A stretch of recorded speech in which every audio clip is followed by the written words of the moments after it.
Hello, in front of me I have a Xiaomi Mi Band 7 and I'm gonna show you how to factory reset this device by using the system settings on the smart band.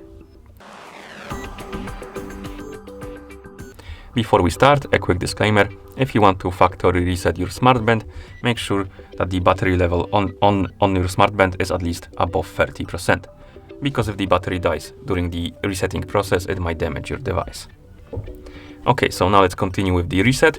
First thing we need to do is to wake up the screen on our smart band, and you can do it by simply tapping on the screen. Once you wake up the screen, swipe up from the bottom of the screen to open the menu. Now scroll down through the menu like this, find the settings icon and tap on it. In settings, scroll all the way down, find the system option and tap on it, and here find the option called factory reset and select it. And finally, tap on the check mark to confirm and start the resetting process, like this. Now let's wait until the resetting process is complete. And once you see the QR code on the screen, this means that the resetting process is complete. Thank you for watching.